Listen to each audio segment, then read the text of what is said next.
Hello and welcome to You Are My Boro, the Northern Echoes video helping from myself, Dom Shaw and Scott Wilson. Thanks for joining us.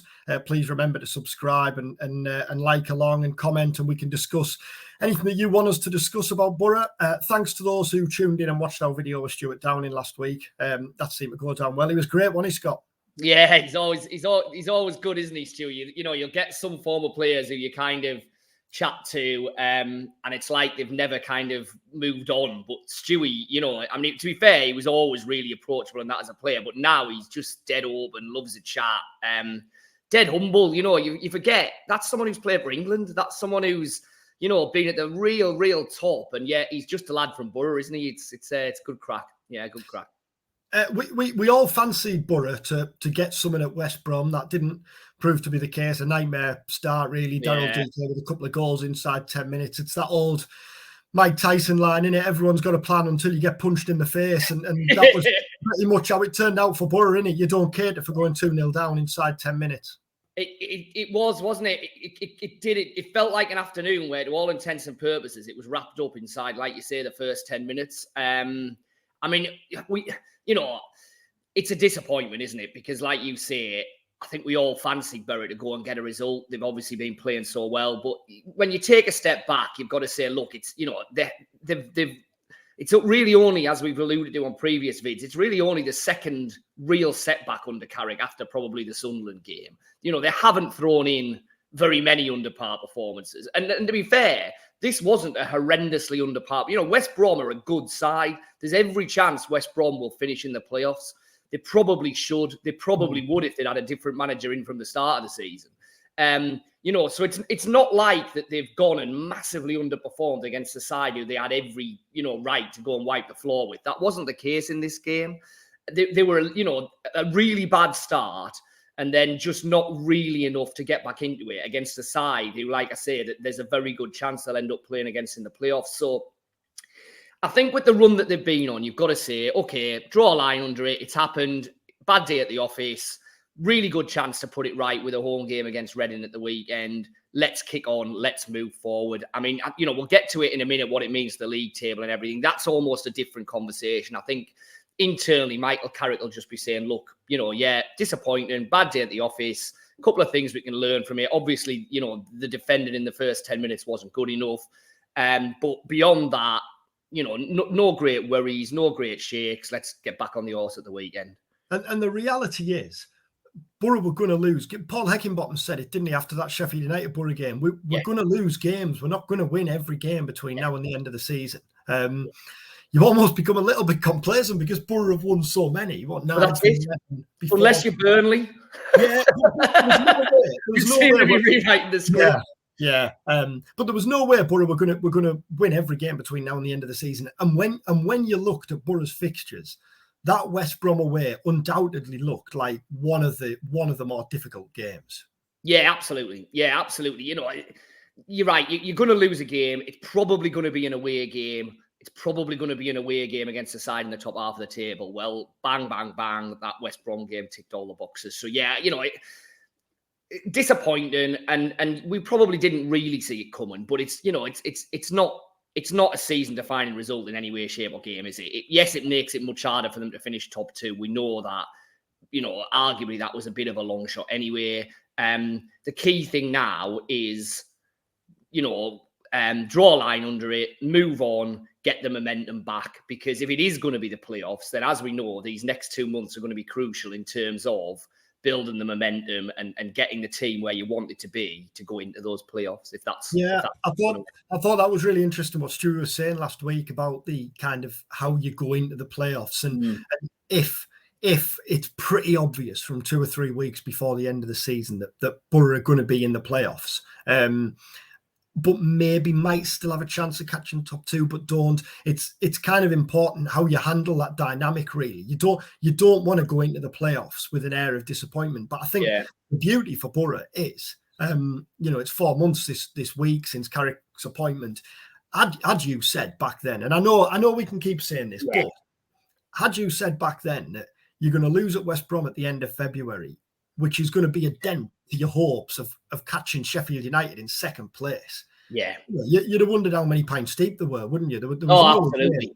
Absolutely. And I know what you mean, that if Boro have a genuine shot at second going into those last couple of games of the season and then miss out on it, there will be a sense of disappointment. Yeah, there will. But I think it will benefit them to have that still kind of on the radar, because in many ways, I think the worst scenario for going into the playoffs is that you sat in, say, fourth, 4 games to go.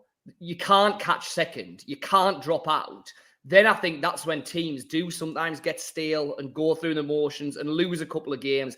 The manager inevitably thinks about resting a couple of players, mixing a few things up. And I think that's when the momentum goes. So while I accept that it feels now like a long shot that Boro will get second, I think it'll benefit them to be shooting at it for as long as possible. Because even if they miss out, it'll still feel like they're playing really big games. Whereas for me, when I've watched sides in various situations, Sunderland and Boro, in playoff situations in the past, I think the worst scenario is to be kind of comfortably in the middle of the playoffs a month before the end of the season without really anything to play for in those last 4 or 5 games. It's almost that kind of idea of turning it off and on, isn't it? Which is difficult to do. Hard. Any side, I think, finds that hard. And I think any player will tell you they want to go into a game knowing what they need.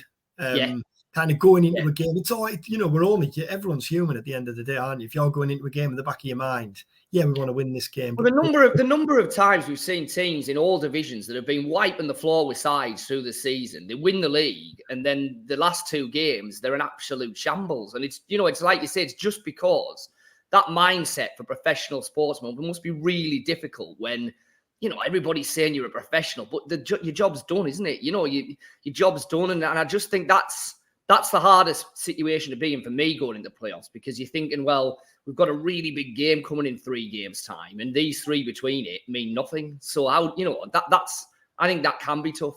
And it's funny football, isn't it? Because I was sat here last week, and I fancied Boro to catch Sheffield United, and then at 5 o'clock on Saturday, you're looking at the table thinking, "Oh, that's it." That's just, and then a week down the line, 2 or 3 more games, and it could look. Well, I mean, Sheffield United have that cup game this week, don't they? If they get a hiding in that, couple of injuries, lose a league game at the weekend, Boro beat Reading, then there will still be twists and changes. There will, but 7 points, 10 obviously, if Sheffield United win the game in hand. Hand on heart, that is a big ask now, isn't it? There's no kind of getting away from that. It feels like the gap's probably just about big enough now that it's going to need, a really remarkable change. But we'll see. You never know. I mean, obviously, the battle below the kind of playoff positions now is really, really hotting up. Luton play Millwall tonight, don't they? We're recording this very early on Tuesday morning. That's a really, really big game, obviously, for them and for what's going to happen in terms of the rest of the playoff positions. But I think the most important thing now in the next couple of games is that Boro just get back on an even keel, make sure that there's no hangover. I mean, Michael Carrick's made a pretty big play of the fact they've never lost back-to-back games under him. Every time that they've slipped up, they've bounced back straight away. That's important. And I think,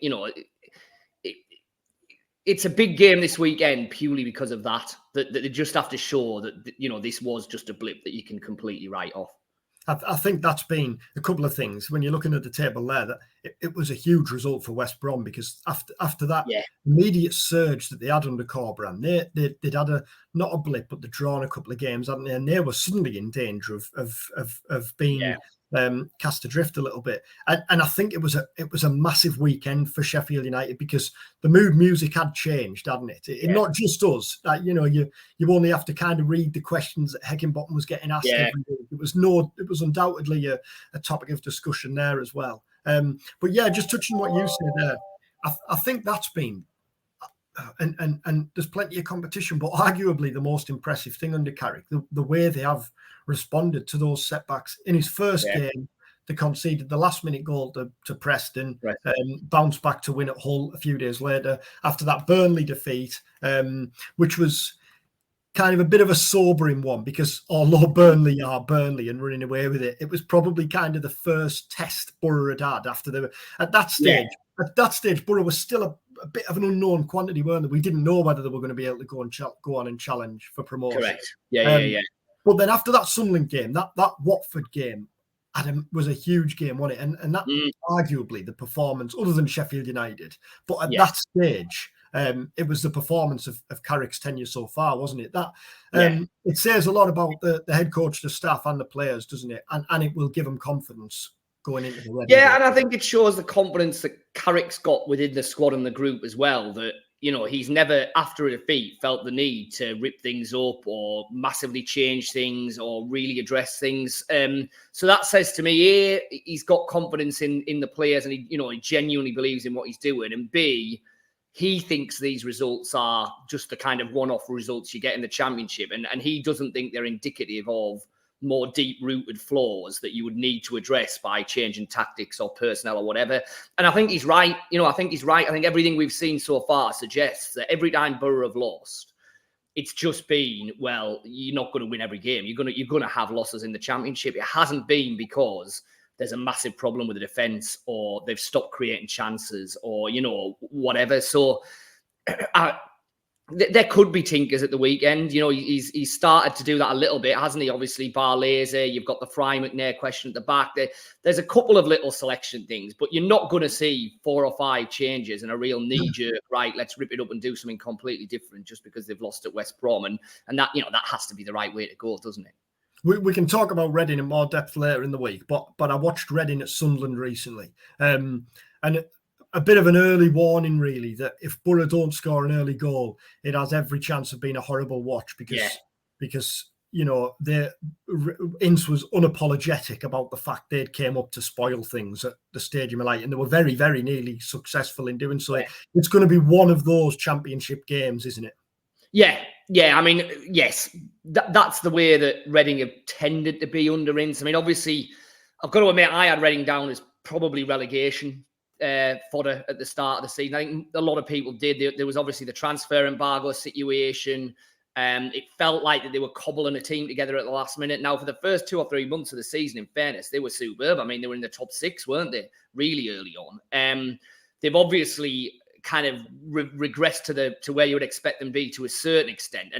And after that Sunderland game, you were starting to hear a little bit of noises about Ince and were they going to be dragged into it. Now, they have had a couple of results since then, haven't they? They've, I think they've already got enough of a buffer between them and the real relegation zone to get sucked into it. So I think they've steadied the ship in that. But I think you're right. I think they know what they are. And I think they know that when they come to, the better teams, the best teams, the teams who play football a bit like Sunderland, they play in a certain way. And yeah, you're right. I think that's what we'll see. They'll string men behind the ball. They'll try and run down the clock from a very early stage. And yeah, it's one of them where in an ideal world, Boro get an early goal and then Reading have to change their tactics to a degree. If that early goal doesn't come, then I think it's one of them afternoons where everybody, players, coaches, fans, just have to be patient and accept that if it is a 1-0 grind and you get the winner with 20 minutes left, you just pack up and go home and say, right, they're the 3 points. I think it is going to be one of those afternoons, yeah. And Darragh Lenihan will be braced for one of those afternoon of aerial challenges against Andy Carroll. Against Mr. Carroll, who's still going strong, which is pretty remarkable. Remarkable, really. I mean, going strong is covering Newcastle in what feels like a lifetime ago. My goodness me, but he's still a threat, though, isn't he? You know what you're going to get with him. Having said that, Lenihan will relish that. He's not the kind of centre half who's going to be worried about Andy Carroll barging into him, is he? You know what I mean? He's that's right up his street. So I don't see that being a real concern. Just shifting it forward to the summer. You were at Michael Carrick's press conference last week. We'll touch on Jonny Howson and the contract situation in a minute because you asked about that. But transfers. It was asked about transfers. The reason I'm asking, Joe Lumley is obviously at Reading. Now, I don't think he'll be able to play on Saturday. But he's off season-long loan, contract's up at the end of the summer. He'll be leaving, won't he? He will, That looks like, at this stage, the goalkeeper situation at Boro, not that the Joe Lumley situation at all complicates or changes matters, but Max Steffen's contract's up. Unless Boro win promotion and he was willing to take a contract hit, then that's not going to be made permanent, is it? We haven't seen enough of Liam Roberts to know whether he's could be a number one in whether he's the type of player Carrick wants. The goalkeeper situation looks, from this early stage, looks like is going to be a real interesting one in the summer, I think. Yeah, I think you've hit the nail on the head in that. I think they're going to be looking for a number one, aren't they? I mean, Stefan, I think, there's question marks over Stefan, isn't there, in terms of at the very highest level, his distribution. I don't think there's any doubt that he's a really good championship goalkeeper, for all that he might be heart in mouth at times. But, the suggestions are that he's on the neck end of 80 grand a week at Manchester City. So, Middlesbrough, even in the Premier League, are not going to be able to go anywhere near that. So, unless Boro were to go up, and like you say, he was willing to take a massive hit, which I guess is not completely out of the question, because where is he going to end up? But it seems unlikely, doesn't it, at this stage? I think if Boro are in the Championship, it's completely off the table. If they're in the Premier League, there's a discussion to be had, but it's probably unlikely. Lumley will go. Roberts, I think you're right. Feels like he's probably a number two, and I think that's how Boro probably view him, which is probably fair enough at the minute. Maybe that's a little bit unfair on him because, like you say, he hasn't really had a chance. He came in for the odd game under Wilder, didn't he, when Stefan was kind of on the naughty step, and it hasn't really happened in terms of getting a regular run in the team. So, yeah, I think whatever division Boro are in, an established number one goalkeeper will be right at the top of what Michael Carrick knows that he needs to do in the summer. He was saying, as you would expect him to say, but he was saying, look, that process is already well underway. We've got ideas, we've got thoughts, we've got plans. Yes, it's a bit of a twin track approach because clearly if you're in the Premier League, you're looking at a different market than if you're in the Championship. There's some overlap, but there'll be some targets that are one or the other. So, they'll be having their eyes on goalkeepers, definitely. Clearly they'll know who's coming out of contract. They'll know who's likely to be available. But I think that's one where what league they're in will probably be a big difference, won't it? Because a number one goalkeeper in the Premier League and a number one goalkeeper in the Championship are very different beasts. One interesting curveball, and again, if Boro win promotion, then it's another question altogether. But Sol Bryn's had a hugely impressive season on loan at Swindon. I think it was his 10th clean sheet at the weekend. He's won their Player of the Month a few times. I know there was a bit of uncertainty going into the January window, wasn't there, that whether Boro were going to recall him and go elsewhere. There was certainly League One interest.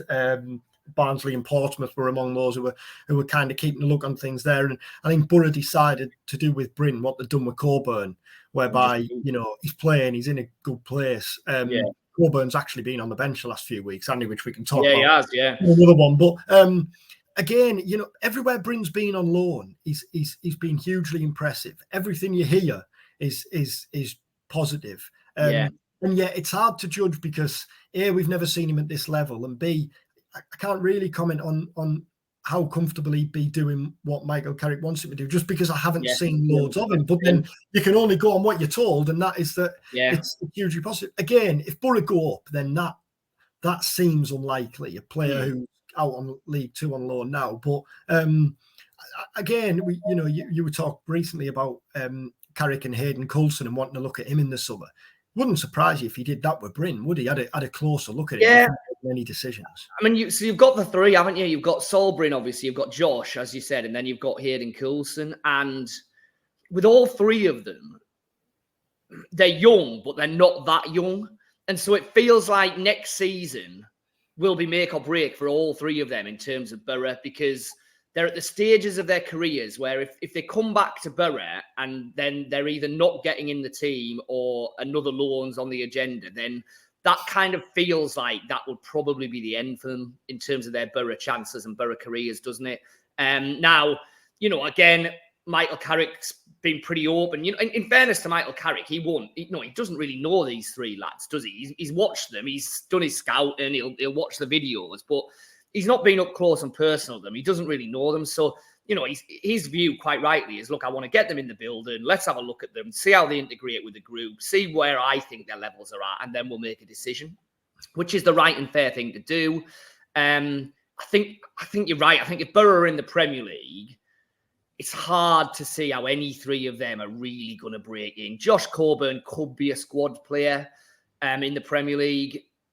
but let's be honest, Boro are going to need 3 strikers ahead of him in a Premier League squad, aren't they? Without a shadow of a doubt.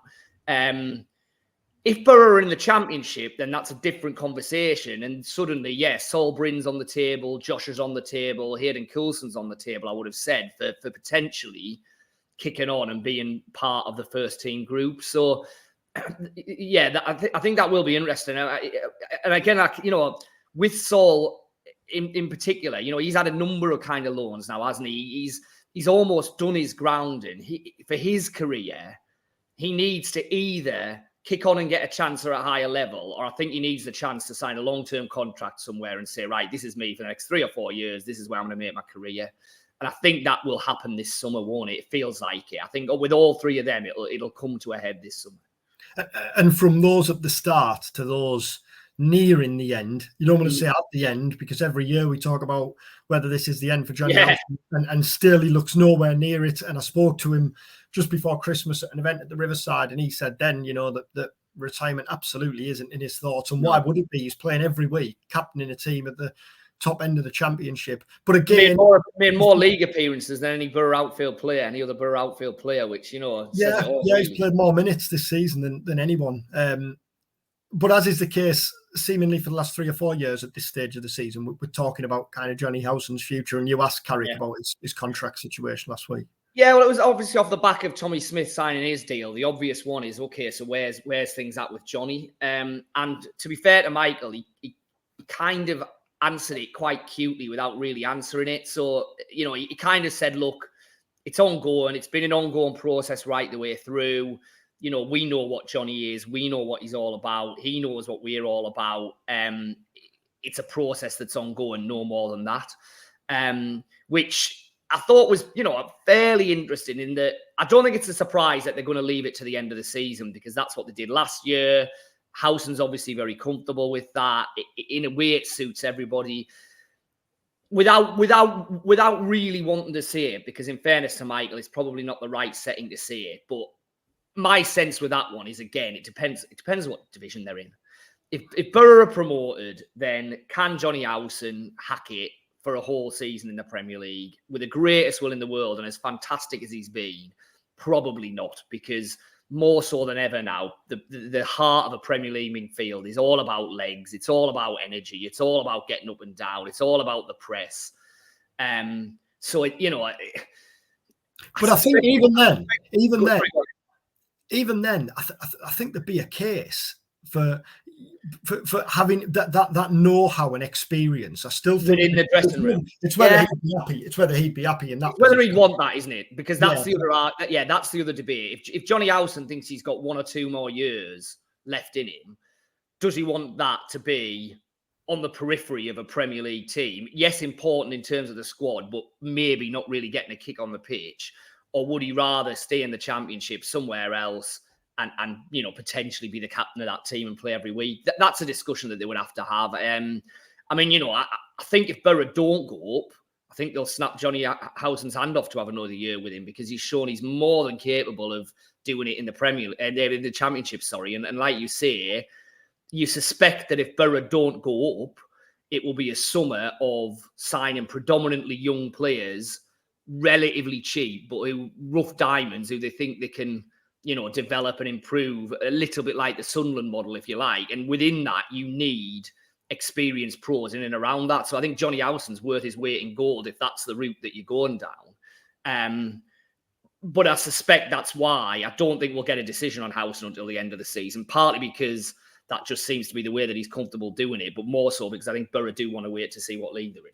I think that the thing with Howson, though, is if we didn't know his age, then I don't think you'd guess it from watching him play. He doesn't look like he's still all action. You look at other players who've perhaps in that position come to the end of their career and they look a yard off it. Whereas I don't think not once this season have I watched Howson and thought, is he maybe coming to the end? Is he not able to do now what he could previously? And I think he's been a massive factor in the making of Hayden Hackney. Just in terms of being that guide and support, and just, when there have been times that Hackney's need a little bit of a talking to, he's given it. But then also Hackney's striding forward, coming out with the ball, making those 20-yard bursts. A big reason of why he's able to do that is because he knows the door's shut, because Jonny Howson is always in the right position behind him, and he doesn't have to worry about that. So, that's dovetailed really, really well, hasn't it?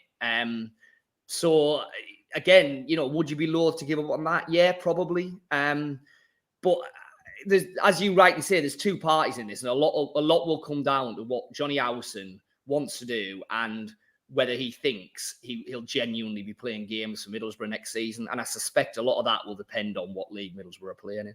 Just finally on Howson, before I wrap up, you think, Stewie was on last week about looking back to the time with Monk in charge and Pulis in charge, and that seems so long ago now. And yet Howson was a Borough player then. And you look back to that summer, Monk's summer, when the likes of Assombalonga and Fletcher and Braithwaite came in, and Borough were bold, but it didn't work out, did they? And a lot of those signings you'd look at and think they weren't successful. Howson has absolutely been a hugely successful signing, hasn't he? Everything you wanted from him at the time. And it's remarkable to think, really, looking back, that there were doubts about him in those first few months, because he wasn't an immediate favourite, was he? No, you take these players for granted, don't you? I mean, if you look at, it's really Howson, McNair and Fry, isn't it, who are the three kind of survivors within this Borough squad from way back, as you rightly say. And all three of them have, to a degree, have had their kind of ups and downs a little bit. There's been times when they haven't necessarily been flavour of the month.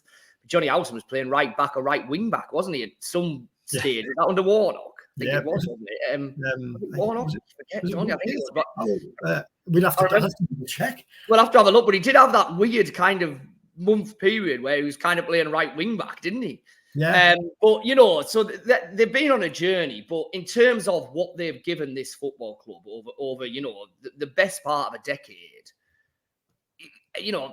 football clubs take that for granted, and fans take that for granted, and they have grumbles about them. But Howson, McNair, and Fry have been remarkably good servants for Borough. They really have. They've in good times and bad, they've held the core of that team together. Brilliant. Thanks very much, Scott. And thanks for listening. Thanks for watching. We'll be back later this week with hopefully another special guest on Friday, looking ahead to that Reading game on Saturday. Please remember to like, subscribe, and as we've talked about in the past, anything you want us to discuss, just fire us some comments either on the YouTube channel or get in touch with us directly on Twitter. Thanks again for watching. Bye.